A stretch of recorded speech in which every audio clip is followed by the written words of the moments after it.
Nice to get early juggling. Morning, afternoon, good people. How are things? Irie. Welcome to another Everything edition of Christian. Just Reasoning. We have a bag of things to talk about to run through. We have the usual crew here. Tech special Jojo actually focusing on us tonight and not trying to check in some people disrespecting our show and all that. But thank you for joining us tonight. We have our pre-reasoning where we're just on here talking before we go live. And so we're talking about, Jolene just come back from yard. And we're talking about the situation. Well, let me talk about it from a couple different standpoints. The first standpoint is the legitimate health situation going on. Everybody know COVID is a problem. I saw a video. I think especially sent me a video yesterday with Jamaica's health minister Christopher Tufton. He basically put out a video just pleading with the people and just leveling with it, saying, yesterday, I think that was yesterday, probably would have been like 2 or 3 days ago, that in one day there were 700 new cases of COVID. Total population of Jamaica is what, about 3 million or a little less than that. 700 new cases in one day and a 30% positivity for everybody who got tested. 30% of them, were tested positive for COVID. And, so he was just saying that, our infrastructure in our hospital, we can't manage this, so the government can put out mandates and do curfews and all these things. But if people not doing what they're supposed to do, then this is going to happen. He said he was in halfway tree, bag of people around there, and he said in just passing through and looking at it, about 10% of the people in the middle of halfway tree had on masks, right? So if you just kind of look, everybody, I understand pandemic fatigue, but the virus no business about your fatigue. Who were to get it, going to get it. So that's that aspect of it. The other aspect of it is, the impact on this. What we're talking about is from the business standpoint. So Jojo, speak to that from like the curfew situation and what that is and how it's affecting people and that sort of thing. Because that's a real life crisis. That's another aspect of the crisis. So basically, when the curfew started, it gradually got earlier and earlier. It started 11 p.m., 10 p.m., 9 p.m., and now the curfew is 8 p.m. until 5 a.m.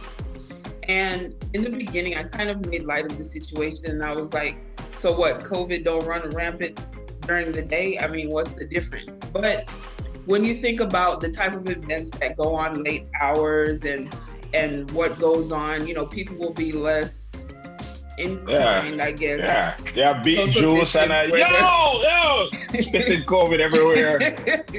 Right, but let's put that aside and think about all of the vendors that have to lock their shops and get home and get their carts home at an early hour, and all of these businesses who have to close early, and not even the illegal parties and the after hour spots, but legit clubs that are open regular hours, say, 9 p.m. to 2 a.m. And or even a restaurant. I mean, you're still serving food at 8 o'clock. Right. Yeah. Some restaurants are strictly lunch and dinner, not even breakfast. Some of them not even lunch, strictly dinner. So not only are you having to close your businesses early, but you are responsible as well to make sure that your staff can get home in a timely manner, even though they get a little leeway, because if they're clearly in uniform and get pulled over, they can explain, I'm going home from work. You know what I'm saying? I'm trying to get home in a timely manner. But they're not hustling an officer. Right. So that don't work. Right. Yeah. So a lot of businesses are taking a hit. Obviously, the all-inclusive resorts don't really feel it because they can kind of get away with it because they're enclosed. Exactly. Yeah. Yeah, they still have their little clubs on the premises and stuff like that, and stuff still going on. But they're talking about just in general in the streets. So that's where it is. Yeah, that's that that's a tough one.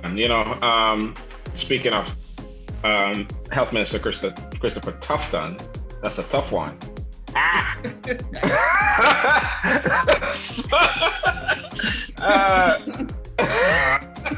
Well, y'all shake it up. Y'all know that was funny. It was, but that So the way it says special, you think the curfew is unfair? 8 p.m. It's not a 1 o'clock curfew. 8 p.m. You know how much business still are going at 8 p.m.? I mean, it always, anytime you have a curfew, it always sticky upon everybody. Because Jamaicans love to party and have fun, mostly at night and 8 o'clock early. Nobody not really, not even when dance a keep, nobody not reach 8, 9 o'clock.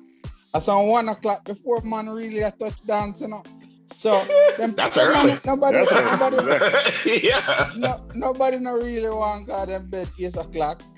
It's tough. And I mean, I might be something them have to go address because more people need a little bit more time in the day to make some money. And everybody can make their money. That 8 to 5.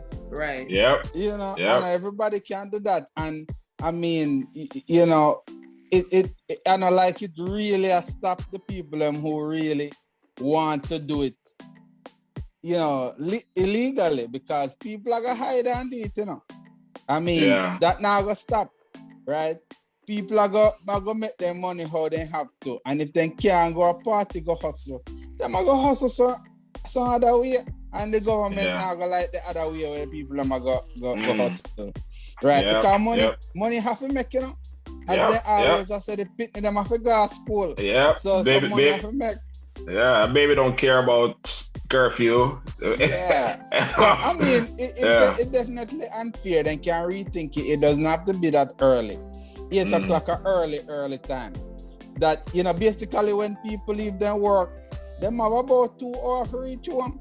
And with the traffic a yard, you're lucky if you reach home in a 2 hours. Yeah. Right? Yeah. So I mean, it just not feasible for you to do that. They might do it and it hurt people. It hurt people and now stop hurt people. Yeah, man. Texas, your thoughts? Yeah, 8 o'clock is early.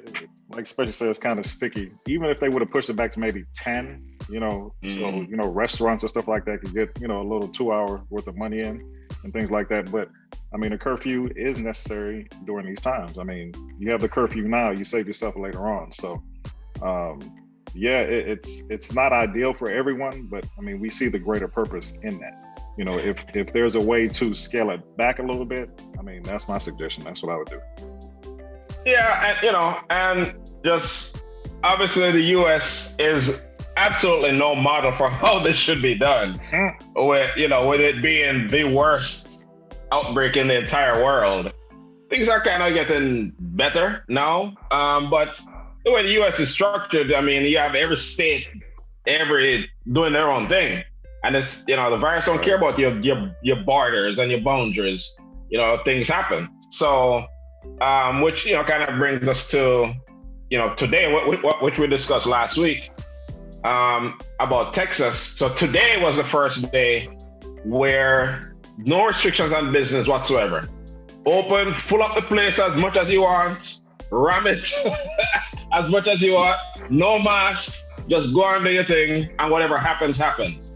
So you have Texas doing that against all recommendations. They hadn't gotten to, like we said last week, they're still in the red zone. That's a day. We are still in the red zone as far as, number of cases and all that. And in the bottom 4 or so of, number of people vaccinated. So, I hope like I said, I don't really go many places. So just my like a regular path of places that I go. I didn't really notice a difference today. Today was the first day that everything is back open. But we will see. We will see in a few weeks how much sense people have. I hope that most people will say, you know what? Forget what the governor said. I'm still wearing my mask, right? And I'm still not going certain places. So I hope that is the case, but we'll see. With that said, I got vaccinated last week. And you're still here. I get joked. Bob get joked. Bullet. Why? So no more wine, please. So last Saturday, I appointment to go and get the first shot of the Moderna vaccine, and I know enough people who have gotten it, to kind of expect what was going to happen. And my left arm was sore, for about a good 3 days. I mean, where it feel like Mike Tyson took me in my arm. Think sore you don't feel. But I mean, other than that, it wasn't that big of a deal. But it kind of affects everybody differently. Another friend of mine said he was just really fatigued. I didn't have enough fatigue. I had a cold going in there, so whatever. I know I was going to be feeling great anyway. But I didn't really have any headache or anything. I've heard of people who said when they get the second shot, which for me will be in another couple of weeks, that kind of affect them more. Yeah. But I'm okay so far. And Nikki got her first one the day after I did, and then Daddy got his first one on Monday. So we'll see. Tougher than you.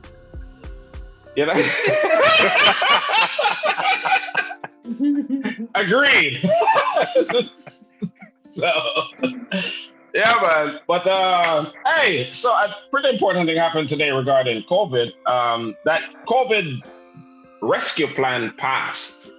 That it's relief plan, the relief plan. And I had as much as I follow politics, I really hate the back and forth regarding legislation. They say it's kind of like making a sausage. It's ugly, but at the end of it, come out good. So I don't keep up with the day-to-day of it. But just from I just listened to some pretty significant things were in there. So beyond the like $1,400 for everybody in the household, if for single people under 80,000 or couples under 150,000, something like that. Right. So if you have a family of 4 and you make under 150, you get in that $5,600 check, that's significant. And so the amount of people who qualify for that is about 85% of the population, right? So that's a pretty big deal. Unemployment, I think like $300. An additional $300. An additional $300 per week. So that's also significant. So until September, yeah.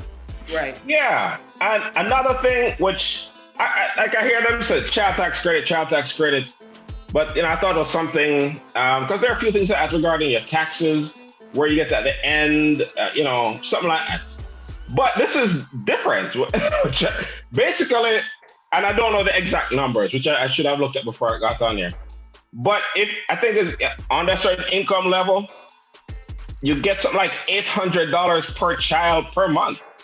It just not wait until you do your taxes. They will send you a check every month from now until September.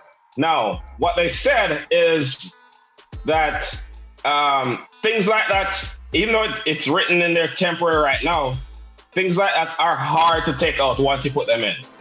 once who wants to be the senators or the congressmen who just say, okay, we're going to take away that extra, $2,000 you're getting every month. So, right now it's just until September, but that could be pretty significant. So yeah, they were talking about extending it permanently. Yeah. So I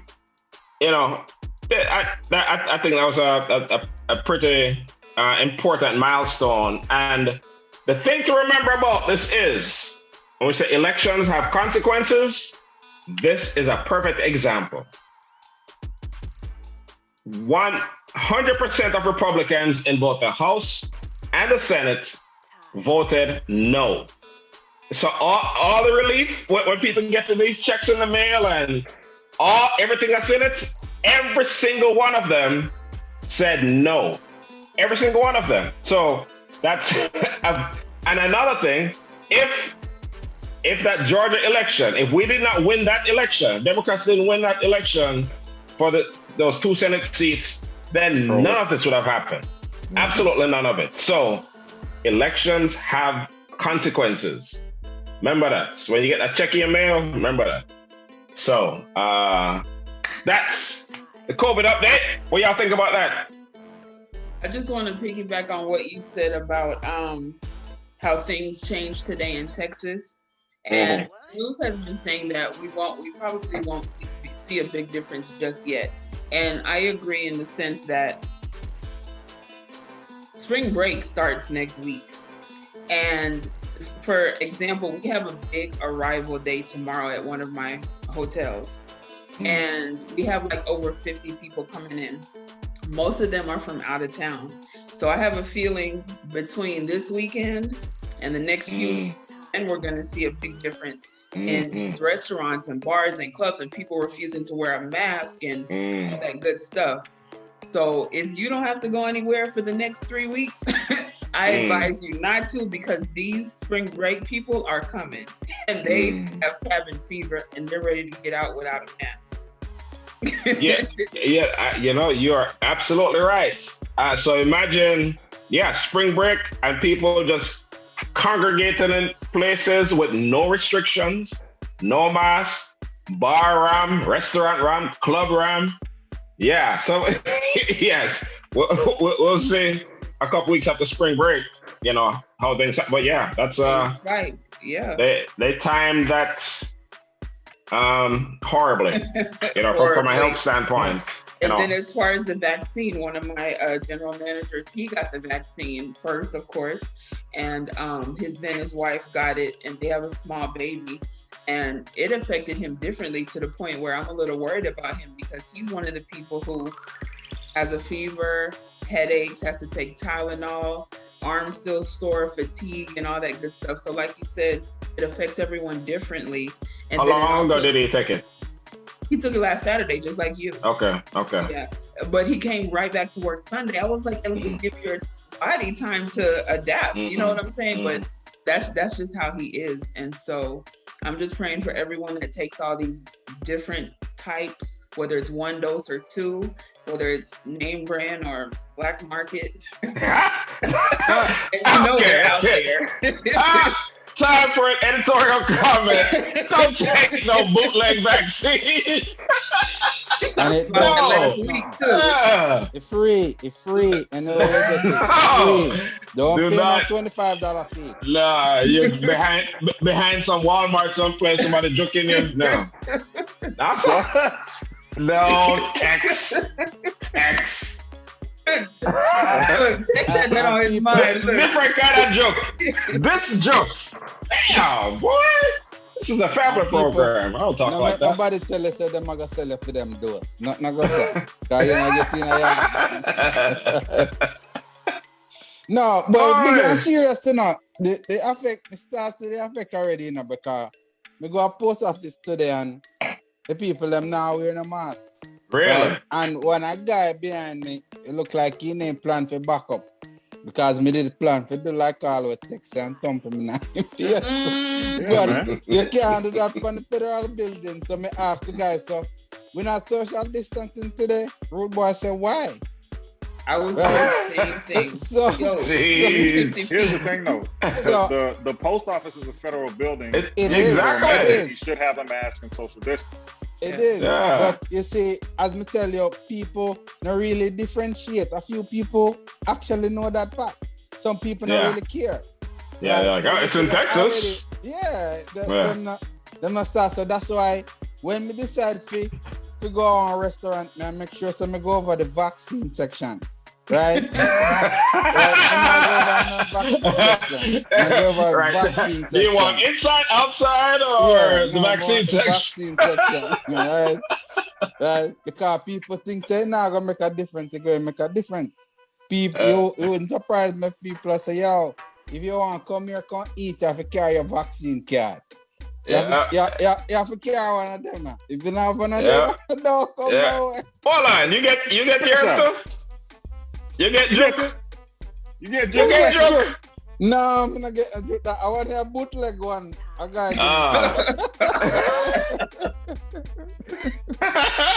But no, seriously, because as me tell you, the boat them already I said, look, we only have vaccinated crows. If you're not vaccinated, not even think about a book of crows.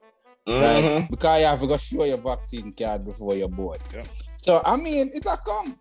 That's definitely going to happen, yeah. You soon see you can book a flight for go ahead, Jojo. If you don't have your vaccine, on your passport. Yeah. They're going to say, yo, you have to show that. So I mean, you know, they're going to find a way to force everybody to take it. A whole lot of people are going to hide, but the way how the net set up is, if you not have vaccine, you can't eat. If you don't have vaccine, you can't go out. If you don't have vaccine, you can't work. And if you want to fly, you have to have vaccine. So them are going to have a net out there. And you have to go catch in a net. Right? They have a set up, you think a joke thing. But even though we're going to talk about this later with the school thing, remember it's also an option. Let's talk about it now. To vaccinate your children to go to school. And you can't force parents to vaccinate their children to go to school. It is not optional. At every single school? At every single public school. Yes. So there's always a way around these things. You can't force me to take no private school if you can't afford it. I can't force you, but you just can't get on that flight. It's gonna be inconvenient, but I'm gonna find a way. I bet your ass will be in. Oh, you got to fly through Cuba or some shit. Nah, she'll just take the bus to Jamaica. They still have banana boat to go down there. Because they might check your vaccine now. Yo, man, you act like I never chew. But you used to have banana boat that come down there now. I don't miss it. Sorry. It's just now again. Has Jean get hers yet? Not yet. She asked me to make an appointment for her. Okay, yeah. Hook that up, man. Hook that up. But I mean, it's a reality. You know, a lot of people hide from it, but you know, you understand them have a system set up where a lot of people are required. A guy gonna say you can't come to work unless you can show me a vaccine card. Yeah. And it has to stamp 2 times too. No one. Get ready, Jojo. Time to get joke with the vaccine. Johnson and Keep Johnson. It clean. It's one. You know? Yeah. But you know, it's go still. A couple guys go photocopy one of the card them and exactly. You sell it for $20. Oh, them I say you can't get no work. I like them I tell me. Hold this.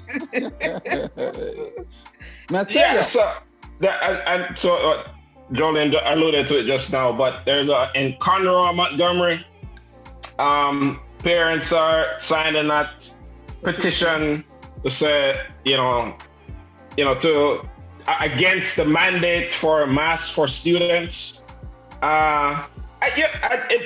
It's so I just do not understand why this mask is such a big deal to so many people. I really don't understand that.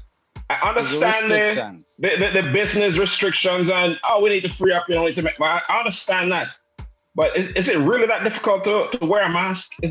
I just do not understand it. Being told what to do. Plain and simple. Exactly. Plain and simple. No one don't like being told what to do. They prefer being in ICU. All right. If I heard a doctor on TV say one time, if you think this mask is bad, wait till you get on a ventilator. Now that really sucks.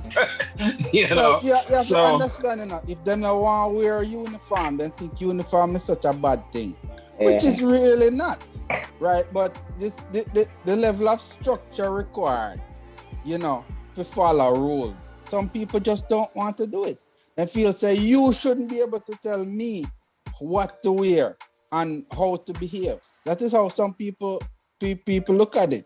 Right, so whether you might be thinking it's a health reason why you know everybody are doing it, some people not consider it like that. And say you're trying to restrict me. Well, tell them to drive at 90 miles an hour on the freeway with no seatbelt and just take a chance. And some of them do it. And some what of them happened? You know, some of them do it. So I don't think it's really the mask itself is the problem. It's just like you're being told, just like the text said. It's 20 years old too. Yeah. And you know, I mean, because you have some parents just will fight for their kids not to do something versus do something, right? Hey, you saw that thing the other day with those kids in Iowa burning masks. You saw that? Yeah, that's what I'm saying. It just pure idiocy. You know what I mean? That's Texas, Georgia, and Alaka. Yeah, you just have to. Yeah, I'm saying that. Yeah. You just have to consider some people mindset in terms of whenever somebody in power tell anybody anything to do, it's a no. Because even though we had a mandate, people still wasn't wearing masks. So I don't know them I go say, yo, we wear some masks. And even though you tell them, look, it is going to help your child when your child is in school. Then we tell us, oh, my child don't like it. Oh, what if I think the people don't like? We'll see. I have a dog topic. Tex, you're the dog man. So, Major Biden, which is Joe and Jill Biden, they have 2 German Shepherds. The younger one named Major, he's 3, and they have an older one who's like 13. So, you know, they're beautiful German Shepherds.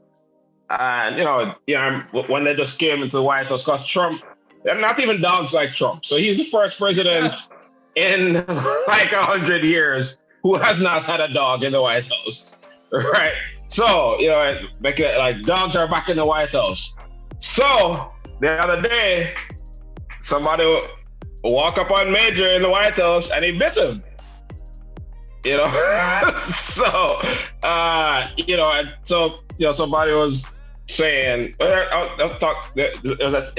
his trainer was saying, you know, that for dogs, you know, they're used to chilling on a big open space in Delaware, you know, and then move from, you know, with just a few people around, move from that into the White House with, you know, hundreds of new faces in and out all the time, and they just couldn't handle it. So they send Major gone back to Delaware. Send him gone to boarding school. Both of them. They said. Yeah, well, they send them both back to boarding school to get the act together. Tex, as a dog expert on the program, what do you think about that? Look here, man. Major's 13, right? Major is 3. There's 3? Yeah. It's a 3-year-old. Yeah, it's the young one who bit him. Okay, so all his life, you know, he's been in Delaware chilling, you know, with Biden and his, you know, a couple people, you know, out on a ranch somewhere. And now, as soon as he got there, it's probably nothing but chaos. They're probably not alone at no time, and the dogs are probably just nervous as hell all the time. Yeah, you know what I mean? Yeah. I mean, you got people walking in and out. You got people touring the White House, you know, just in a new environment, okay? Mm-hmm. So I always say, you know, people always ask me, you know, do my dogs bite? And I say, do they have teeth? Okay, you just never know. You understand what I'm saying? So yeah. In that situation, what I read is basically somebody walked by and startled him and he bit him. I mean, that's what dogs do. You know what I mean? And I won't come on me like that, man. Exactly. That's what I expect. Exactly. If you know, Joe's probably sitting in the Oval Office at the desk. Somebody ran up and he handled his business. That's what he's supposed to do. Yep. German Shepherds are very protective. They are protective dogs. They're working dogs. They're hurting dogs. He was just doing what he's supposed to do. And the fact that we're talking about this and it made big news is freaking ridiculous, man. There's so many other things going on. Oh, this is a big deal. Which other presidential dog has ever bit anybody? That's a big story. First of all, it's a very huge. First of all, it's a very good argument to social distancing because the guy that does social distancing probably would not get by. And on top of that, he probably never have no mask either. Yo, master, you can run in for the general and you know no mask. He probably had on a red hat and didn't think it's Trump. Yeah, so you can't run in like that. He would have smelled them a mile away. So you don't think Major should get hard time? Fed time or state time? What should Major get? Should I get county time? Hey, Major got what he wanted. He was trying to get back to D time. Yeah. Yeah. He was like, man, this. Major said, okay, I know what to do. All right. I bet they won't send me back up here. George Floyd trial begins this week. So this is the 40th episode of Just Reason. And over that time, there obviously been a few, shootings, murders of innocent black men by police. In this case was the shooting. This was the most horrific. Just a straight up strangle this man to death slowly on the ground for allegedly a counterfeit $20 bill. Allegedly. Just the absolute most ridiculous thing. Not ridiculous, just it's just an evil thing. I haven't been able to, there's no reason for me to watch that video again, but just watching initially, I mean, it's just horrific. Sorry to cut you, but it happened again, right? A few weeks ago to a Hispanic guy. No. He also had a police officer on his back at first and then his neck, and he was yelling he could not breathe, and he passed away as well. Where? Hispanic dude. I'm gonna send you the info. I don't remember the exact details about where, but yes, it happened a few weeks ago, and I was like, yeah. I mean, police are out of control. And the cases that get the most attention is with black men. But the issue is police. And getting away with this. Like I was looking on the news the other day, and they show the amount of cases, from Eric Garner to, there's another case. Walter Scott is in South Carolina. I remember seeing this video where police had stopped him for something, and he was running away from the police. Police didn't know anybody was recording this. And as this man was running away, it's for like a ticket or something. They didn't for a ticket, but he had warrants or something and they wanted to go back to jail or something like that. So he was running away. Police shot him in the back like 8 times and killed him. The police did not, it was a hung jury, when it actually went to trial, and it had to appeal. It went to a federal case, and then they got him on a federal. But it's just so many incidents where this has happened and the police get off. Where I wish I could say I'm 100% confident that this is going to result in a conviction, but I am not. Right now they're going through the jury selection process, and I've heard, endless amount of, attorneys said a case many times is won or lost during the jury selection process.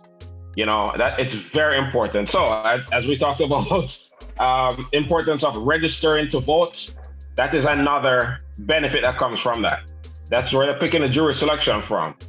And I've had jury duty twice, and it's so important to actually go through that process. In one of the cases, and I had to travel someplace the next day, so I couldn't afford to be on the jury, which is not the best thing, but I couldn't.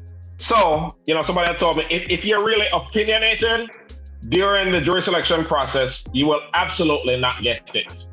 So when they're asking the questions, I was very opinionated, and and I was the first one that struck up. They were like, you gotta go.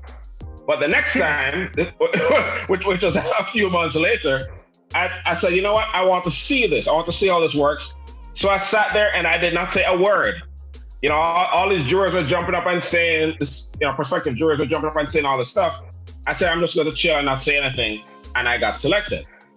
And to just see the process, how they did it, I learned a whole lot about, the process. For one, how the way that an attorney presents information can be very convincing.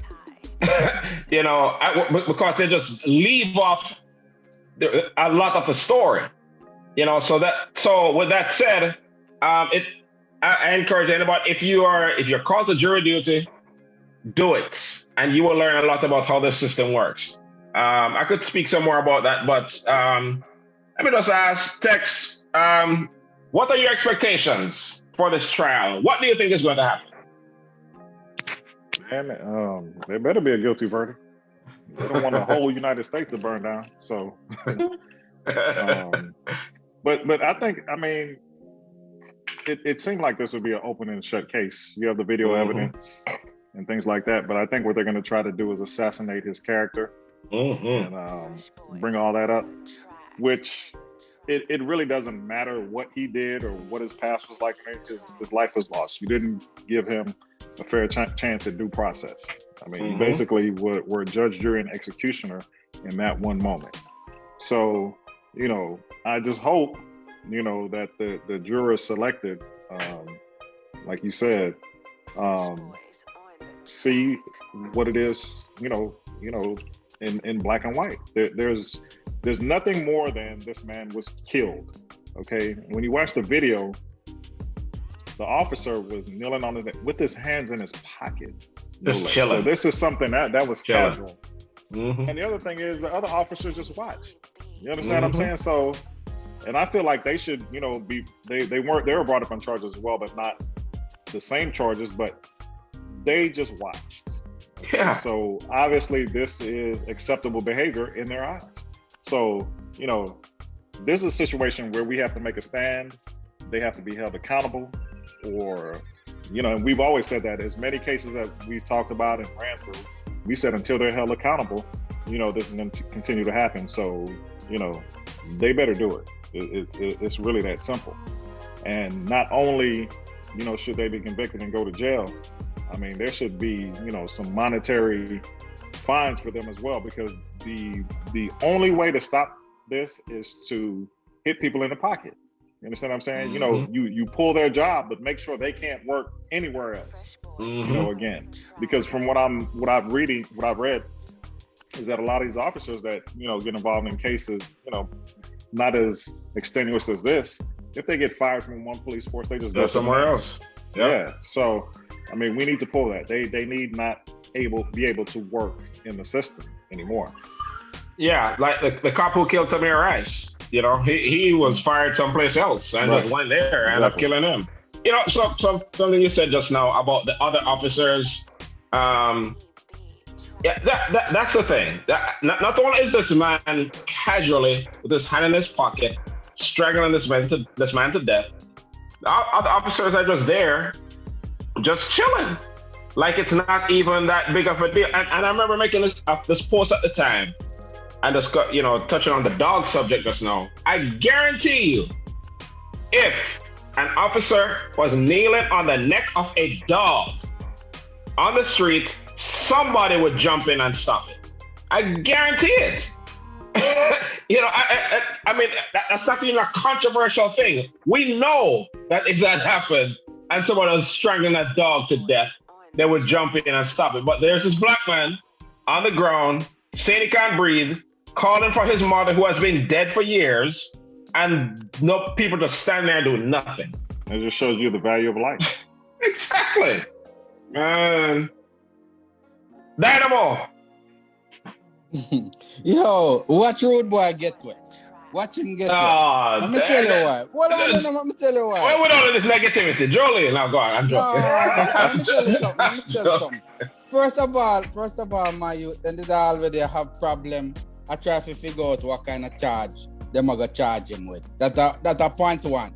When you don't really know what you're gonna charge him with, you already see the boy, the evidence shaky. Them now gonna really press the issue. Murder. And two, but two, the judge imposed second degree murder upon him, and not really the prosecutor, And the judge have to do that.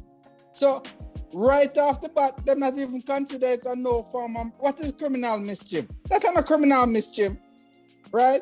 That's a straight up murder, but murder was not even on the table. And the judge put second degree murder upon him. Yeah, second degree, yeah. Second degree has to be on there. Yeah. Right. So, and I mean, and with second degree, you just have to show slight intent. And like first degree, you definitely have to show saying it means to kill him. And with cops, I'm gonna say, boy, the evidence, you already see the evidence. I'm gonna say, right, he ain't really mean to kill him still, but he probably guilty of excessive force, but they don't think that it really mean to kill him. Oh, right? Geez. And that's a problem. So when you see the prosecution already shake upon the kind of charge where they're gonna throw upon him, you already know it's going to be a hill to climb. But you know what? Yeah, here's the thing, and again, this is something that really sticks home once you serve on a jury. Yes, what you said just now. All you need is one person to have doubts. Just one. Yeah. Just a single person. So I remember in our case, it was a case of aggravated assault. This lady, pull a knife on our husband, and the daughter was closer to the husband, and the daughter got in the way, and she held up the knife. Nobody got stabbed, but just drawing the knife, just the threat of it, period, is aggravated assault. Of course. Period. It don't have to touch anybody. And assault with a deadly weapon. So when we went to deliberations, like 11 of us were like, well, here's the letter of the law. She pulled the knife. That's it. She's guilty. One person was like, but she didn't stab him. I was like, that's not what the law says.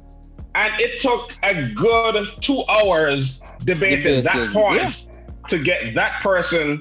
But if they had held their gut, that would have been hung jury. And this woman get off free. So all those people need to do is convince one person. So I don't know. I after the Trayvon Martin case, which I watched day by day, every second of that trial, and that thing cut me deep because I'm like, this is cut and dry. This is obvious. That's when I was like, okay, I'm out. I have no hopes of justice in these kind of cases ever again. So I don't, to protect my emotions, I don't have any expectations of what's going to happen. I can't expect fuckery. I'm gonna get to it. All right. Answer. All right. Oh, yes, sir. So, two things. I found the story. It was published back in February, actually, but I only heard about it a couple weeks ago. And so it's a Indio man, Indio. So basically, what's that? What's an Indio man?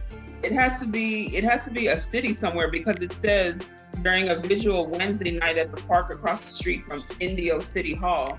I don't know where that city is. I got to read it a little more. So anyway, Joseph Albert Lizargara or something like that. Anyway, the police were saying that he was acting suspiciously. He was going in and out of stores near some major highway or whatever. He was taken into custody. They said he required medical assistance from paramedics after becoming combative. But new video shows the police struggle moments after Garcia was arrested by Indio police. He is seen pinned to the ground by several officers, struggling and shouting, "I can't breathe," multiple times. And so the family is, suing the city or whatever. So we'll see what becomes of that. Wrongful death. So he died right then or later? Yeah. Yes, he died on scene. Oh man, again, we say it a million times. Consequences. If there are no consequences, it's going to happen more and more and more and more. And that's another thing. Working in bars and clubs and after-hour spots or what have you, I've mostly worked with officers of color. And when a situation is escalating, whether someone is detained or not, arrested or not, handcuffs or not, their partner or whoever is with them or whoever comes on the scene, if one of them is getting too aggressive with the civilian, they're like, calm down, let us handle it or step back a minute. Like, why didn't these other officers do that too? You know what I'm saying? They were holding his leg. Right, but that's what I'm saying. That goes back to what Dub was saying. All of them should be held accountable equally at the highest, max, whatever. Yeah. I've seen it so many times where it's so easy to de-escalate a situation and no one has to lose their life. And the only difference now is everyone pulls out their phone and now we have video proof. Because, let me tell you something, you see the flip on the law, if all of we decide right now to go rob NCB Bank, and even if hypothetically people rob the bank, and even if I only double loan go inside and the hey, what am I the bank robber? We are considered accessory. If I'm robbing a bank, I'm going to do it virtually. I'm not going in the place kicking in the door. I'm going to hack into some system and transfer some money, allegedly. Right. Maybe, possibly. I'm not kicking off at the door to rob any bank. So all the last setup is that if you do that and your other friend them debut and it was the intention to help you out, them gone down the drain same way, them right. Get charged the same thing, right? If you don't help him a little bit, if you don't even open the car door when he come out with the money, right? You will get charged too. So the cops all of them need to get charged with the same crime too. Road boy dead. Man. Facts. Well, let's hope and pray for the best. This is it's cut and dry, but like we said, all it takes is one person. That's why who sits on that jury is really important. So, public service announcement to Black people especially who complain about they don't want to register to vote, for one. And secondly, complain when they get jury duty, for two. I know many people do. I'm talking to Black people specifically because, once the consequences hit, then we want to up and march and, burn and loot and what have you. But realize that we need to be a part of the system if we expect to fix anything. So, register to vote if you're eligible. And when you get called for jury duty, go and do it if you are able to. Don't shy away from it. It's important for your own education, and you can bring some common sense into that deliberation room where it may be a case, in my case, that woman was guilty and deserved to go to prison. But it may be a case where you see somebody who is not guilty and everybody else wanted to send him, and you want to make sure that he gets justice. So, or her, and you can be that one person that said no and stand firm, and you know, and you can make a difference. So that's a little PSA. Tex, you're back? Internet working again? Yeah. Okay, he's back. Yeah, we can hear you. Yeah, Tex had technical difficulty. How does Tex have technical difficulty? Why? Not this time. Anyway. So, first of all, did y'all see the interview? Yes. I haven't seen it. All right. So, I mean, it was, you know, it was more interesting than I expected it to be. So, Prince Harry, Meghan Markle sat down with interview with Oprah, and you know, it's a 2-hour interview with commercials. So a lot was revealed. Probably the most interesting thing, not interesting, but there are bombshells all throughout the interview. One, you know, she said she was literally she was suicidal and was asking for help. And they basically said it's not a good look if the wife, if the Duchess needs help. So Therapy deal with it. So deal with it. You know, that was one thing. But the one that's making the most headlines is basically one of those royals in the family there said to Harry that, you know, while Meghan was pregnant, that they were concerned about the complexion of the baby. They didn't want, you know, she's how dark he may be. And yeah, that stopped Oprah in her tracks. She was like, what? You know, and you know, so that, you know, a whole lot of things came out of it. But Jolene, ask you a question. Yes. Who do you think said it? Who asked the question? Well, pick one. It's somebody in the family. It's somebody, because somebody talking to Harry. It's not just like a staffer. It's somebody in the family. It was said that the Queen did not say it. Yeah. So maybe Prince Charles. Okay. So you're vote Prince Charles. Tex, who you say? Who said it? Not his daddy. It wasn't Fergie. Oh yeah, jackets.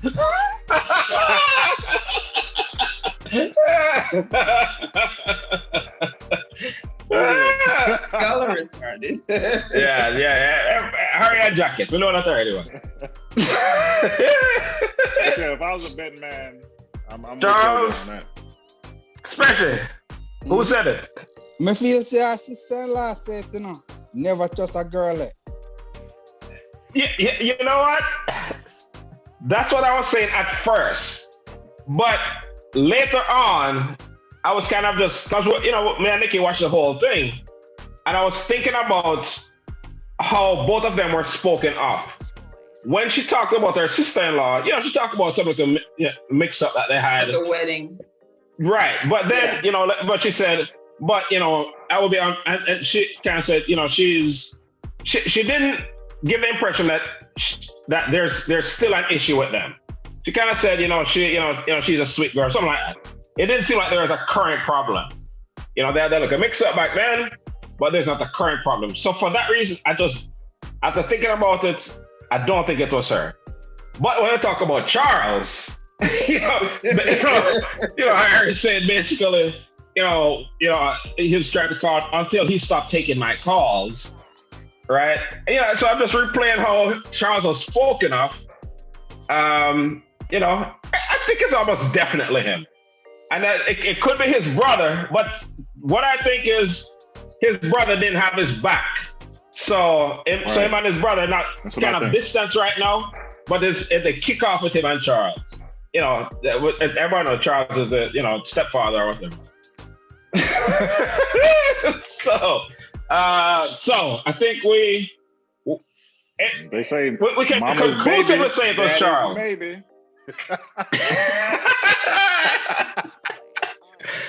But you know what? So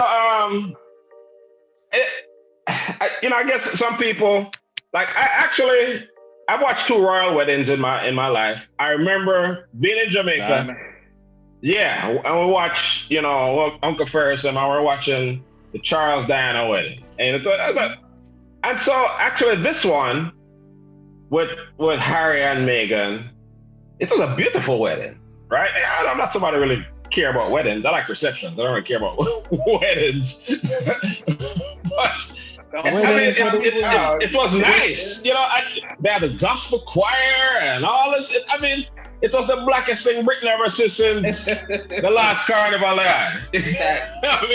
So it seemed like it was, but when you really think about it, that was a one-day show. But an institution hundreds of years old, built on birthright, and we are at this level just by our blood. It was kind of crazy to think that this one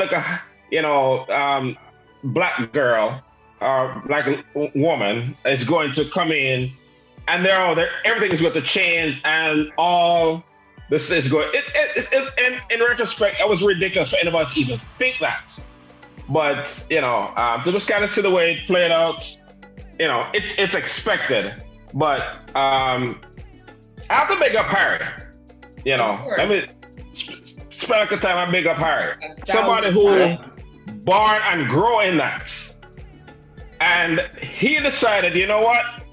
Because he basically said, he didn't really know about racism. Yeah, because if you don't experience it and you're not close to anybody who's experiencing it, you don't really feel it. But actually seeing it, and it was enough for him to say, you know what?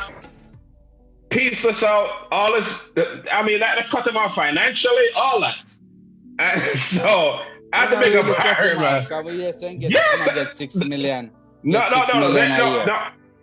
So the money he gets is from his mother's death. But what the money that the royals gave him on a monthly basis, they cut that off. Yeah. So he said, the money. Yes, he said if it were not for the money he got from his mother's death, they wouldn't be able to do this. So big up yourself, Harry, and whoever your father is. Is his father still alive? Yep. Well, Mr. Speculation, I wrote, Speculation, I wrote as a boy, Diana, riding instructor used to be. Of course! Yeah, man, ever ride it, yes? Mr. Side and side picture of the riding instructor and Harry and I tell you. That's definitely his son. Yeah. Twins. that is his son. Wow. That is his son. Harry jacket, Prince jacket.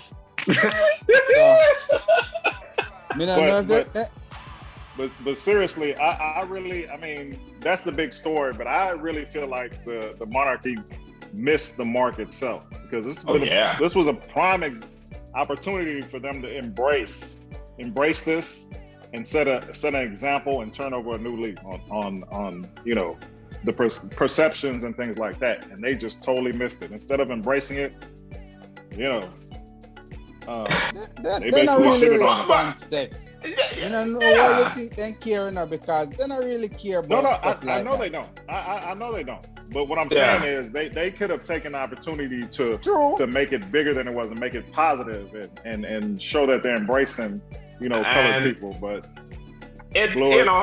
certain things just kind of reveal more who you are, right, and who you've always been.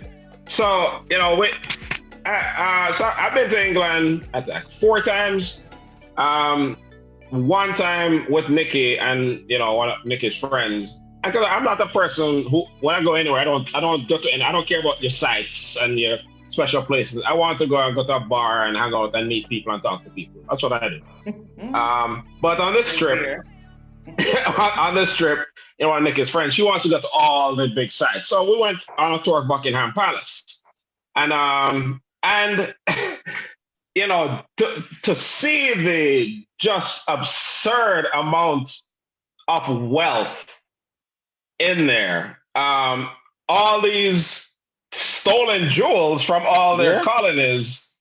It was nauseating. These people, they colonize the planet and basically say, okay, we're going to grab these diamonds and from these places, and they're on display in the place, and it's just ridiculous amount of wealth there. And before I went to go and visit one of our cousins who live over there, it was like, when you go, just remember everything that you see there was built on the backs of Black people all over the globe. And I'm just like picturing just gold plate, that gold, solid gold, this diamond, that rubies, everything. Opulent bullshit. Just absurd opulence, man. And the big diamond where they on the queen crown, India come from. And India come back and say, yo, we want back with diamond, They stole all that shit. Let me tell you, all that shit they stole. They already told the Indian government, so we're not giving it back to you. You can't take care of it like how we don't take care of it. We're not argue about it. And that's tell them, we know we stole it. We admit that we stole it, but we don't give it back. Now you can't. Man. So, I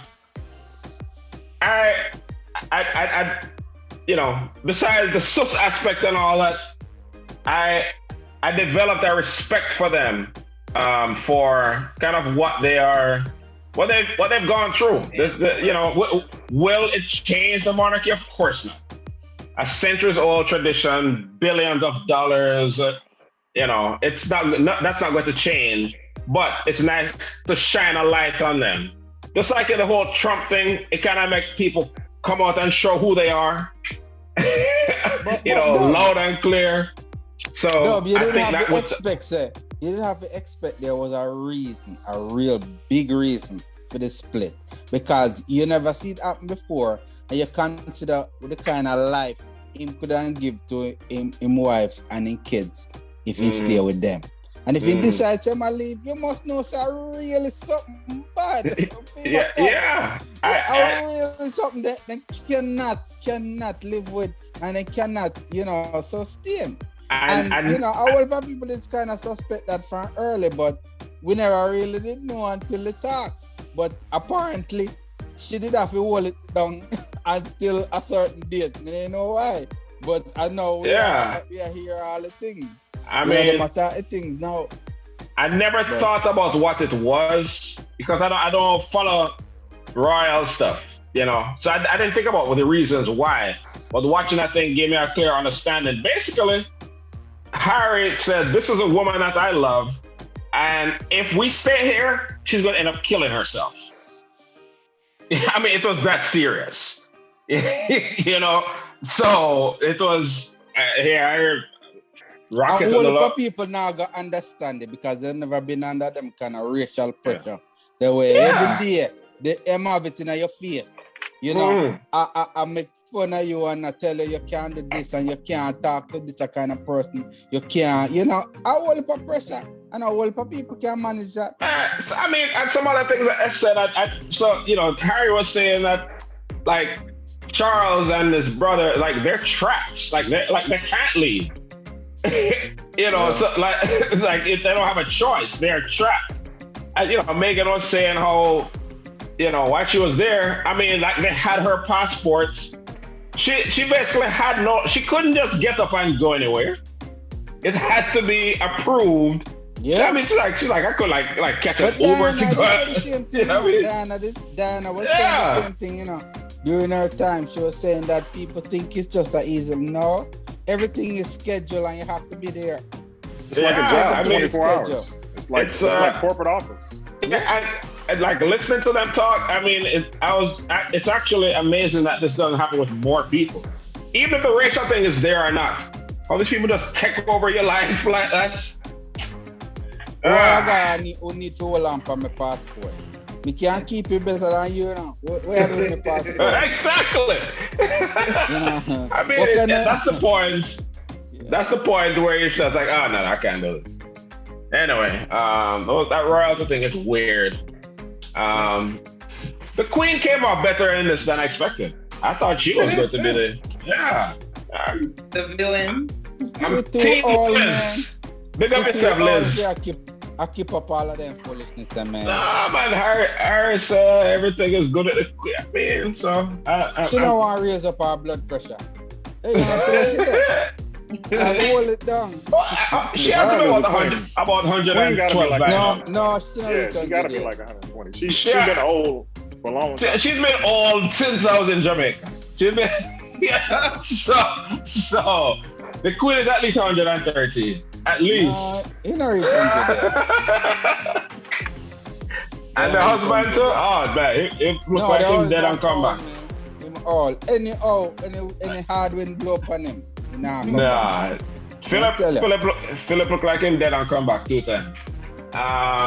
Y'all watch All-Star festivities this past weekend?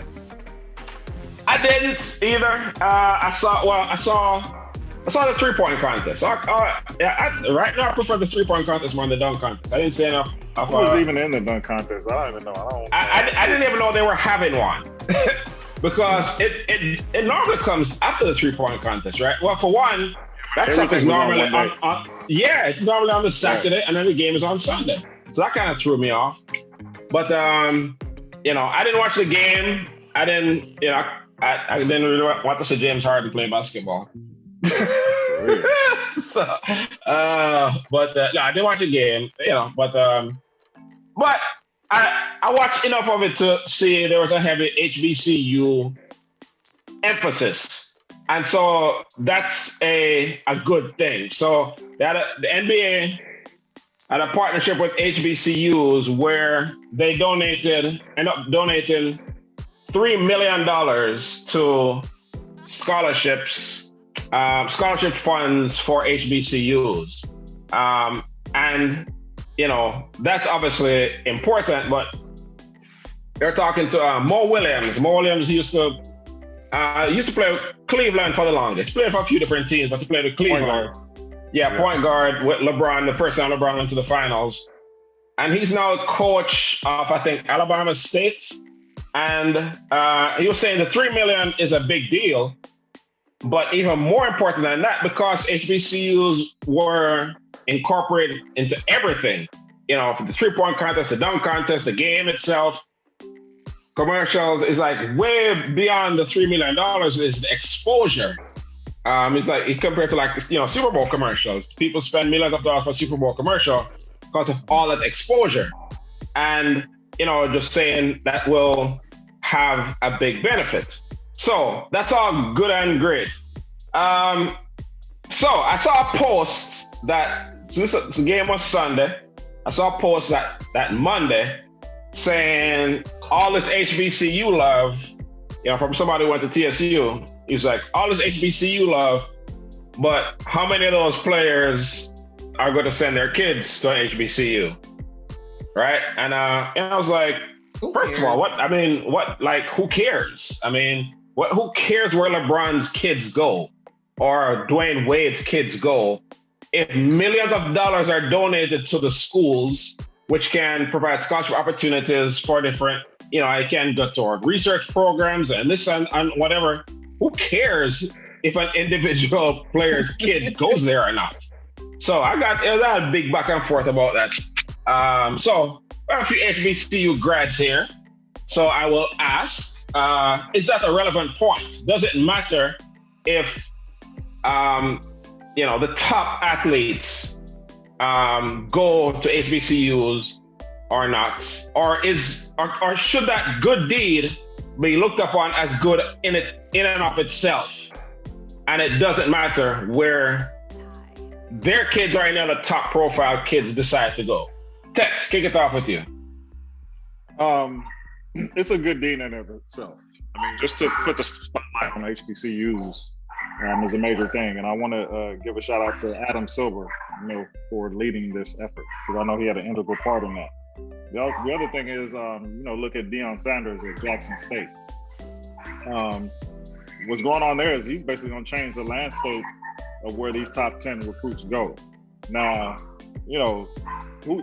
I'm with you on who cares where LeBron kids go and things like that. There are other recruits that don't have the means that would love the opportunity to get a scholarship to go.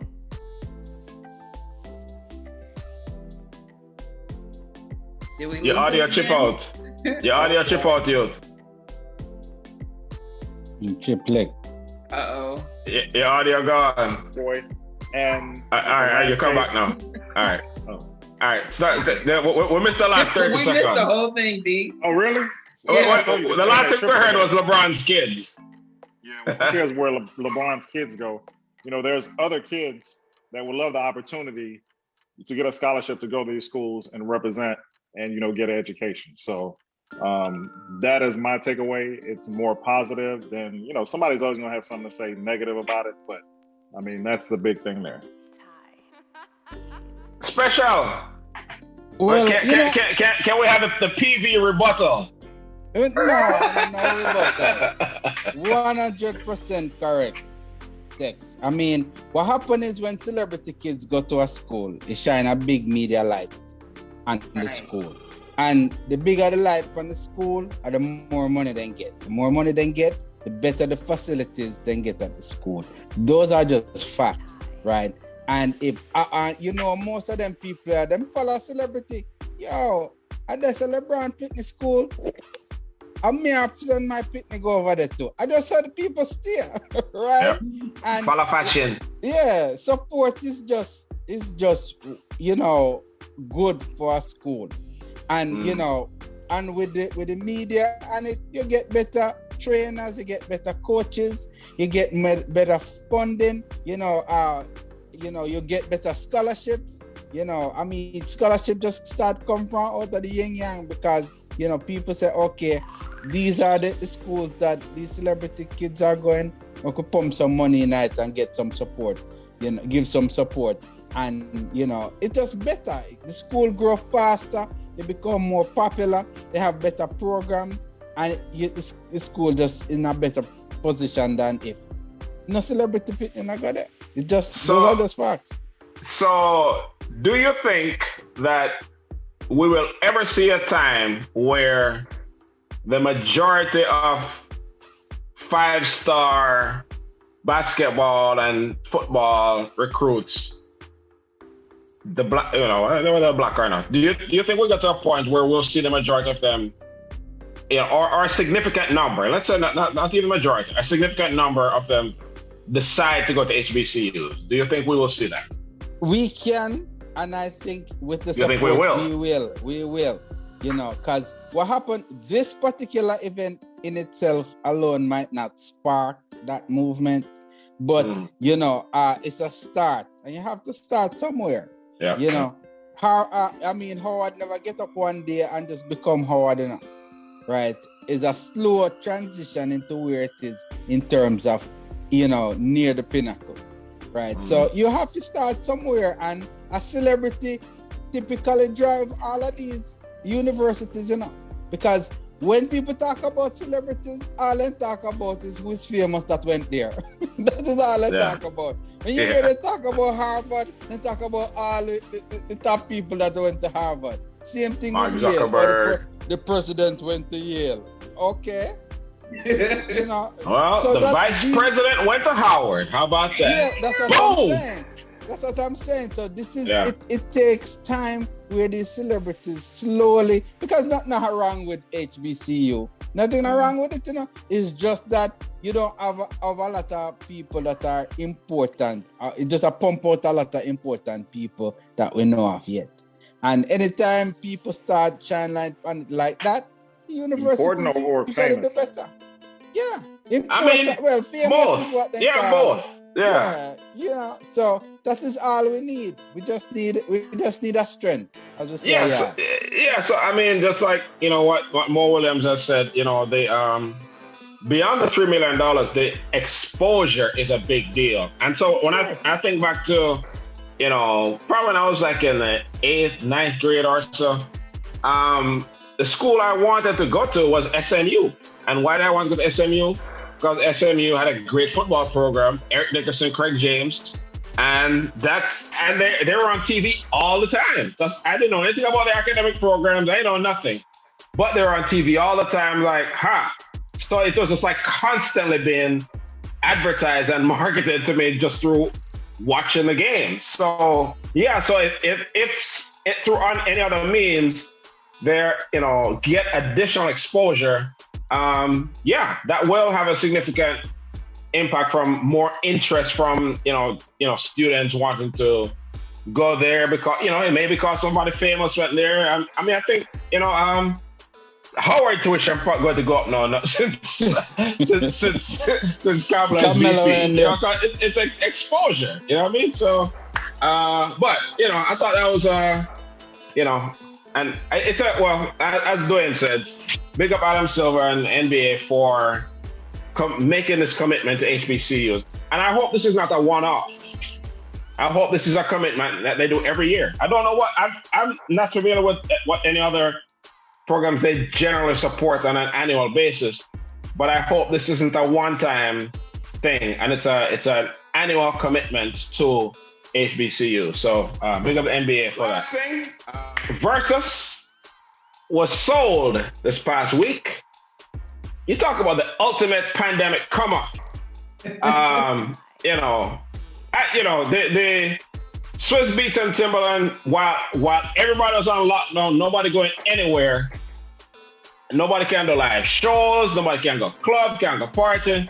They came up with something in that vacuum that captivated the world, where they, got artists artists that you haven't heard from in years to basically clash against each other. And they started off with, basically somebody in the pajamas in the bathroom playing the music versus somebody else in the kitchen playing the music, and that got a lot of attention until Beanie and Bounty came and took it to the next level. And that changed Versus forever.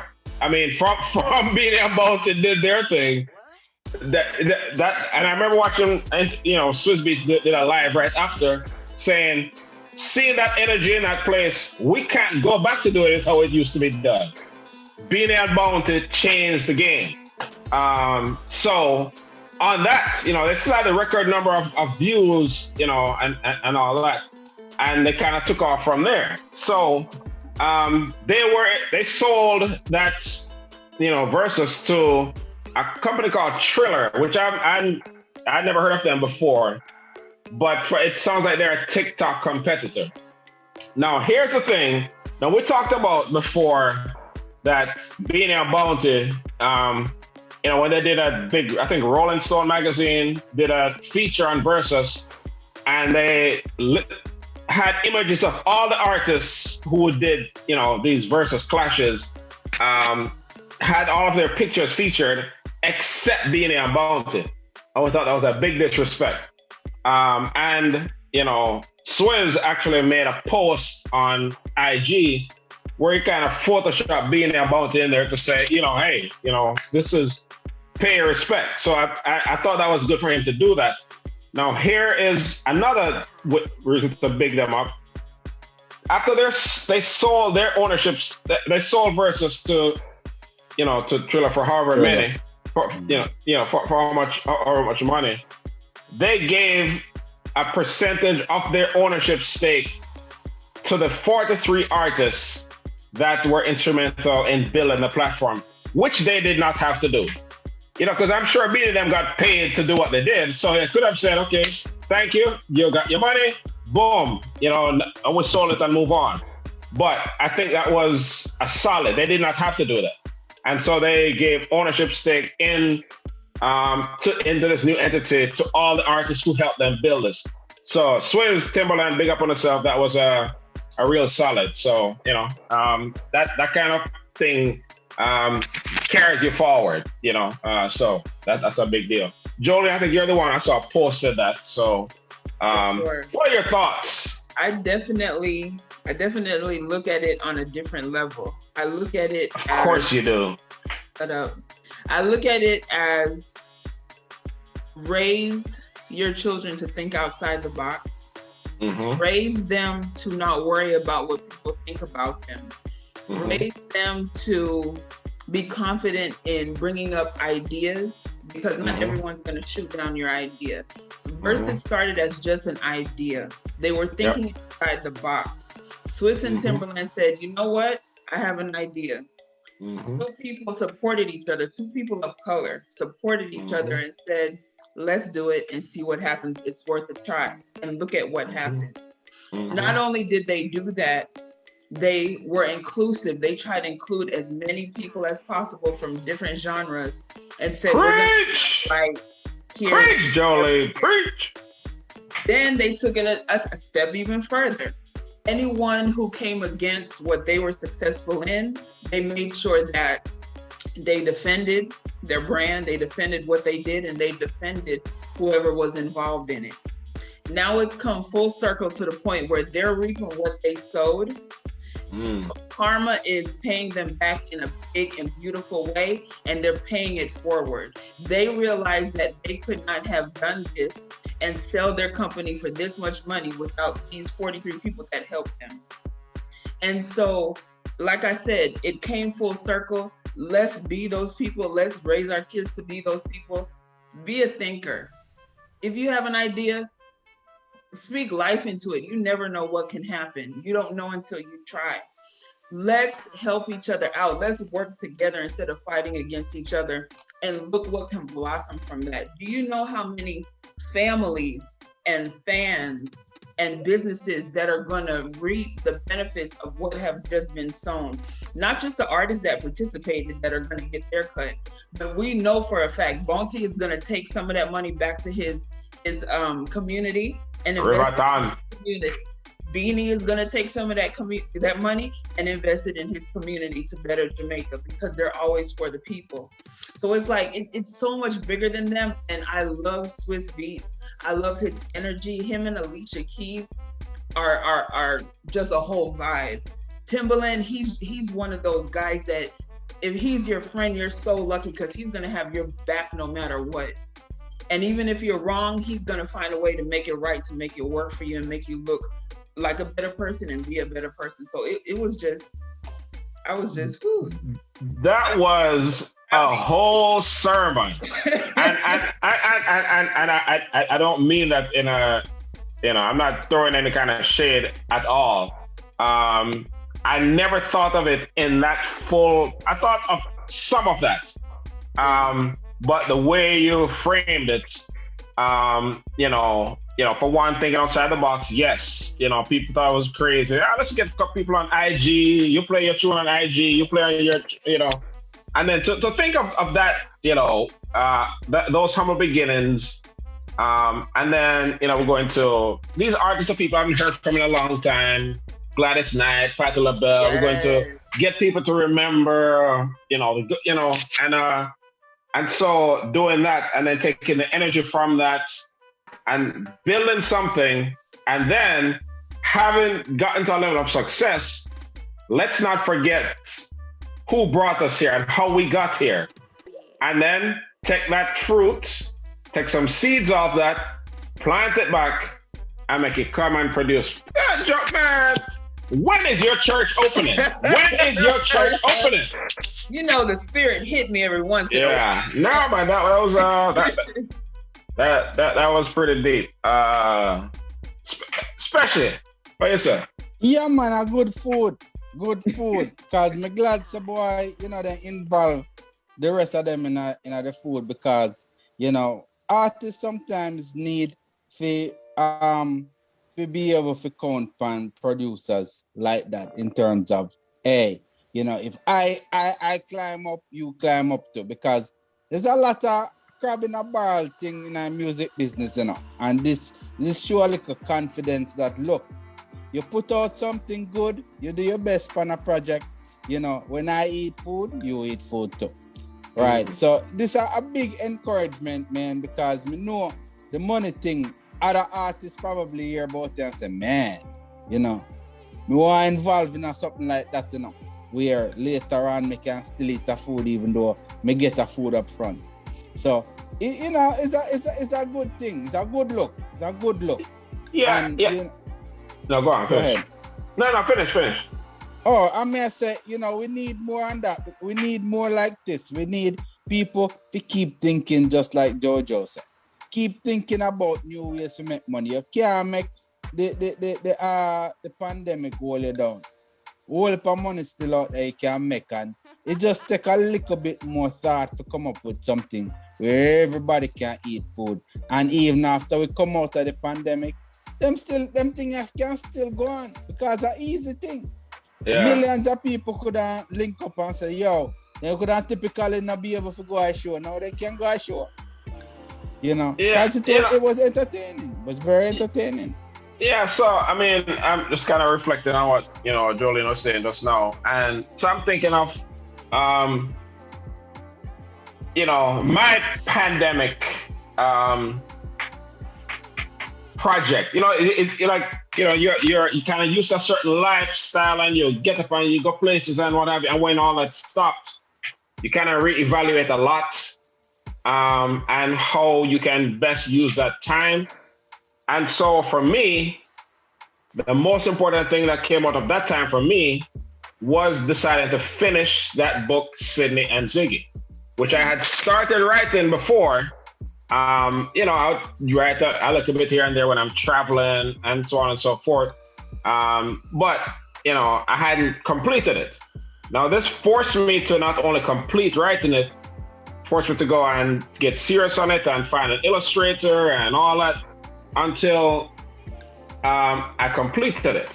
Now, to me, the most important thing from writing that book was to tell Sydney her story, period, in a way that would resonate with her and explain the concept of adoption to her. That nothing else mattered. If not another soul outside of this house read that book, if she got that, then mission accomplished. And she see herself actually in a book. That's all that mattered. Now, with that said, having taken that step to actually write and completing the book, and the way it was overwhelmingly received by our friends and family and loved ones, was quite overwhelming to me. I didn't expect that. But beyond that, now we talk, planting seeds and seeing it benefit others. A friend of mine who is a high school principal sent me inbox me, last week and said that they want, have an interview or a lunch with an author series.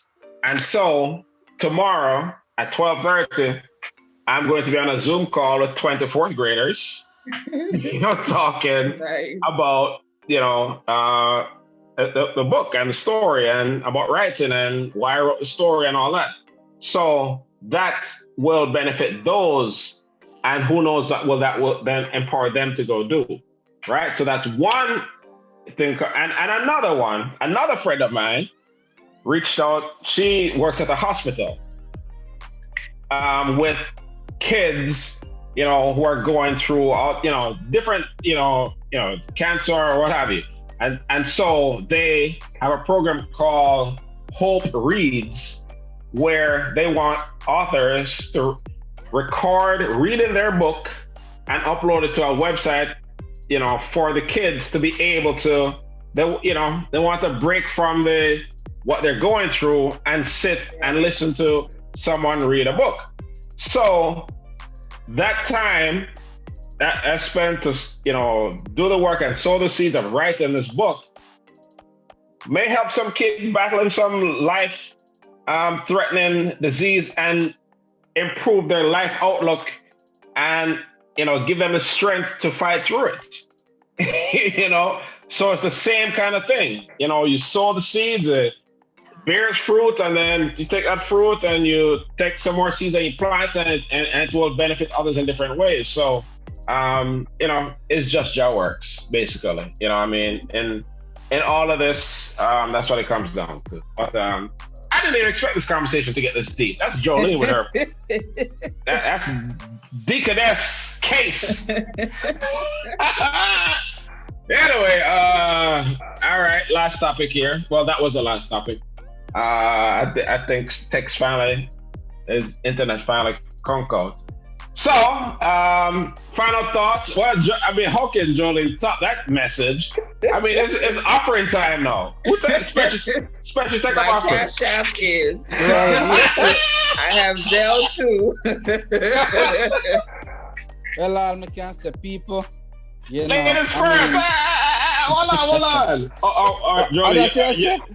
You want? No. Go ahead. No, do your thing, Jojo. Do your thing. Well, like all of the topics that we talked about tonight, it all goes back to self-responsibility, being accountable, hold yourself accountable, wear your mask, be respectful of people's personal space, whether someone has to tell you or not, whether you see a sign on a door to a business saying, please continue to social distance, just do the right thing. And just do the right thing for yourself and by each other. And again, as we always say, it costs zero, literally nothing to be kind. So just be kind and wear your mask. And do the right thing. Do the right thing. Dynamo. Yes. You know, all me have to really say is that people, it is very, very, very easy to care about somebody else, right? Especially in this pandemic. Yeah, you don't have to go wild just because the governor said, all right, you're free, right? Just be safe. Think about the safety and think about somebody else. You know, think about what you need to do to protect society, right? Don't worry about, you know, oh, I don't want to do this. No, just be safe. And I mean, for the George Floyd thing, let me tell you something. We can only be positive, you know, no matter what. We're looting tonight. No matter what the outcome, we just have to be positive and think we're going to have a better tomorrow, right? And I mean, just don't watch it with no hatred in your heart, because, you know, this is not the first rodeo of something like this happening, and it won't be the last. And then again, give it up for Harry and, you know, him girl, because them still have a rough road ahead. You know, done yet, right? People think it is easy to break away from your family like that. It is not, right? And when you have people in your family that just don't like you, it's hard, because every time you see them, you know where they're in their heart, and you're gonna feel bad. So she have a whole heap of trials and tribulations she have to go through before she feel comfortable around them people. And she going to have to, because a family now. So I mean, you know, do what you need to do and be positive and move forward. That's enough to say. Them not like we and we not like them. Them I mean enemy and them not friend.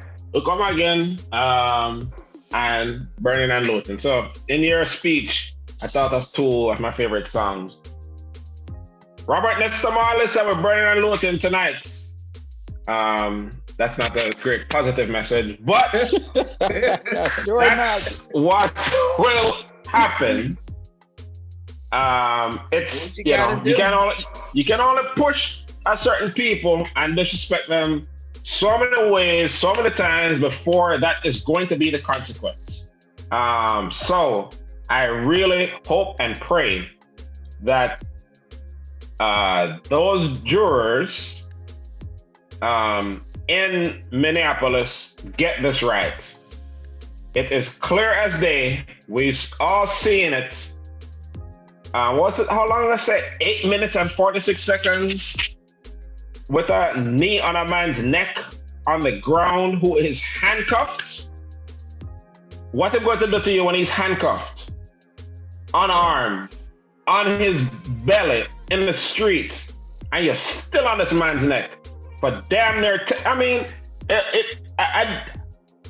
enough here right now. Just go and kneel on the street for 5 minutes, and I bet you get up after a while, and you just sit with your hand in your pocket on this man's neck for damn near 10 minutes, and squeeze the life out of him. Man, if that does not result in a conviction Lock up the whole of them. What happens, happens. And it will not be pretty. It will be burned and looted, and not just in Minneapolis. That's going to happen all across the nation. So I just hope nobody wants to see that. So I hope they get it right. This we covered a whole lot of topics on here. We didn't cover Coming to America, which I meant to cover. Did you also Coming to America? Or did you miss that? Yeah, next week but still. So I won't spoil it, but I thought it was good. But people have different opinions. But that was that was I don't watch a lot of movies, but I thought it was a pretty good movie. But when it comes to the situation that we're in with COVID and everything, the end is near if we just focus and deal with these rough times a little bit longer. Texas, it don't matter what the governor says. Texans, people who are watching this in Texas, keep your mask on, stay out of certain places, don't go pack up in any place. It's just not safe. We'll get there. Just hang on a little bit longer, and we can see a brighter tomorrow. So just hold the faith, and we'll get through this. We've made it this long. If you're watching this, that means you made it through a mad 2021 when we had no leadership going through this thing. Now we at least have competent leadership. So we're getting there. So by the time we come back next week, Jolene will be fully vaccinated.